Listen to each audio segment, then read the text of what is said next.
2,000 years ago, in the middle of the Sahara, a place we now imagine as endless death and sand, there was a kingdom with chariots.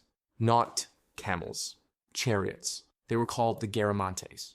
Based in what is now southwestern Libya, the Garamantes built a civilization in a region that should have been unlivable. No rivers, no coastline, just heat that melts the horizon. But beneath the sand, they found something priceless: fossil water, and they engineered it. Using underground tunnels called fogaras, the Garamantes tapped ancient aquifers buried deep below the desert. They dug miles of subterranean channels by hand, bringing water to the surface without it evaporating in the sun. Suddenly, crops grew in the Sahara. Wheat, dates, vineyards. In the middle of the desert, they built cities. Their capital, Garama, had stone houses, cemeteries, public buildings, while much of Europe was still rural. And here's where it gets wild. Roman records describe them as fierce desert raiders who attacked Roman North Africa using horse-drawn chariots in the Sahara.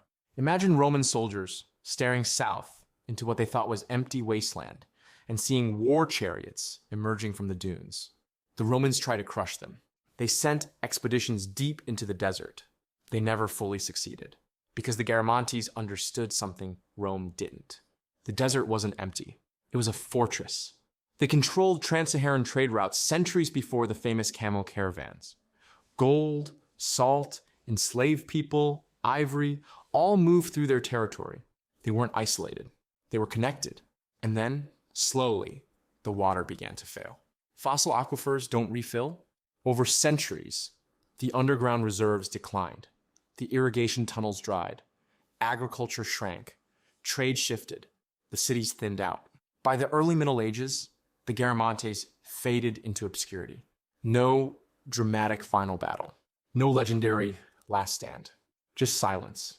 A desert civilization powered by ancient groundwater that literally drank its kingdom dry.